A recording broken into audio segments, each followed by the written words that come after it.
4 years. 4 years. And the arrangement is, if they want to use it for a conference for their own. This is all the brake gear here. That operates from the compressor by compressed air that puts the brakes on. Okay. Sorry it's a bit awkward down here.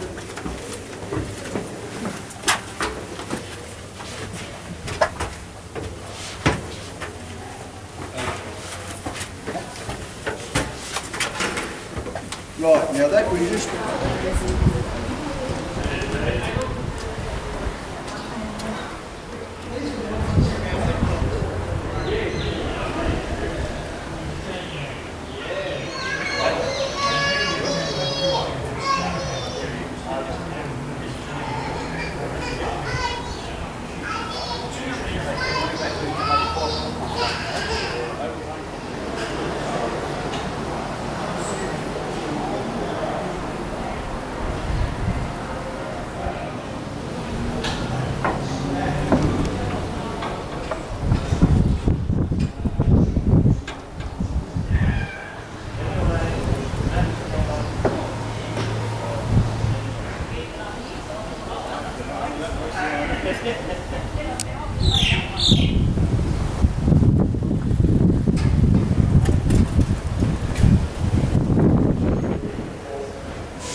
Councillor Hughes was a devastating, was waiting for a train at the arrival of the train.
Just briefly, the history of the two trams. Now, this tram here, number 5, if you look at the design of it, you can say it's relatively modern.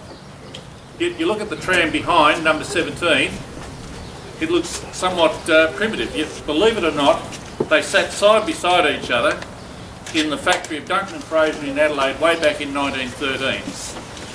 This tram was being built for the Paran and Malvern Tramways Trust in Melbourne and was the first of its type to be built for Melbourne and was in fact the grandfather of the W-class trams. ToastRack was built for the Bendigo Electric Supply, or the Electric Supply Company of Victoria, which was operating the Bendigo Tramways at the time. And it was built specifically to run on the Eaglehawk line, simply because it could carry more passengers than the tram you see behind it, which is one of the original trams that was built in 1903 to operate here in Bendigo. Number 5, after running for the Brandon Melbourne Tramways Trust in Melbourne, was then taken over by the Melbourne and Metropolitan Tramways Board. Ran in Melbourne up until the late 1940s, was sold to the SEC, and then operated in Geelong up until the Geelong Tramways finished in 1956, and it then transferred to Bendigo and has remained here in Bendigo ever since. Number 17, certainly Mrs Waddington would no doubt remember number 17 because she probably conducted on it during the war when it used to run out to Eaglehawk. Later in the 1950s, they decided that they needed a track scrubbing tram, and so what they did was that they put a large tank inside the tram, scrubbing blocks underneath it, and it used to run around the streets of Bendigo between 1953 and up until 1972 scrubbing the tracks. Of course, when the Bendigo Trust took over, we wanted some of our original heritage trams to be operating, and so we set our sights on converting number 17 back to the condition that it's in at the moment. Now you're probably wondering why it's not running today. It's under medication. It's having some repairs done to its brake rigging, but rest assured it will be back out on the streets relatively soon, we hope. Thank you, ladies and gentlemen, for attending today.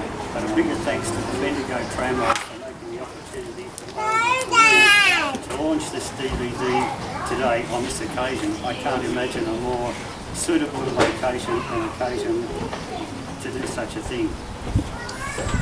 This is either the 6th or the 7th such production that I've made, and after each one I've said to myself, this is the last one. The amount of work that goes into this, it can only be measured in sort of blood, sweat and a few tears.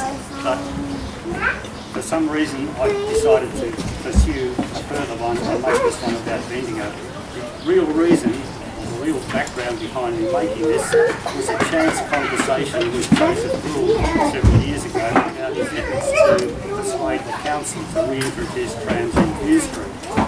As a result of that chance conversation, I made a 5-minute promo DVD for Joseph. I'm not sure whether it had any practical effect, but that inspired me to return once again to the making of these and make this production. I'm very pleased with the result, and I hope those of you who've seen it will think likewise. In the interest of keeping it to a reasonable duration, some things I would have liked to have included didn't make it into it, but there's one thing I would have liked to have addressed. I couldn't make it into it because I could never find out the answer to this particular question, which was this. It's common knowledge amongst enthusiasts and visitors and some of you that the original trams in Bendigo were the so-called battery trams. Why was Bendigo the only city in Australia to end up with battery trams? It all seemed to hinge on the refusal of the city council to allow these overhead wires in the streets. Why? Why did they not allow such things? Did they think of it look ugly, or what was the reason? It couldn't be that they couldn't permit wires, because by the time the decision was made in favour of the battery trams, the streets of Bendigo were festooned with the wires of the Bendigo Electric Company and also the wires of the Post and Telegraph Department. So Bendigo had no shortage of wires in streets. What was the reason for the council's refusal to have tramway wires? My research didn't allow me to reach a conclusion, but I surmised that there was a reason, but I declined or avoided saying so in here because my surmise over the years might have been regarded or taken as fact, and I didn't want to confuse fact with supposition. For those who are interested in that particular issue of these tramway wires, or the council's refusal to have tramway wires, another researcher is conducting his own research on the specific subject of the battery trams, and in time will produce a book, not a DVD, but a book about his research. And in that book, it may become known why the council refused. That's for another time, and I'm not sure when his book might see the light of day. So I'd like to thank the Bendigo Tramways again for making this time available for me to launch this, and with my pleasure and your indulgence, I declare it to be officially launched. And I'd like to conclude by relating what seems to be a very happy coincidence. The first production run of the disc that's inside this cover features a photograph of tram number 7 at the North Bendigo Terminus. At the time it seemed like a nice photograph to use, but the title of the DVD is the Bendigo and Eaglehawk tram lines, which tends to put the focus on the Eaglehawk line rather than the North Bendigo line. So the second production run of this DVD, which has been recently completed, has a new picture on the disc rather than number 7 at the North Bendigo terminus. Many of you won't be able to see this, but what it is a picture of a bogie tram in High Street, Bendigo, and it so happens that the tram depicted in this photograph is indeed number 5, which is the one right behind me. So happy birthday to number 5, and it's now on the cover of the DVD.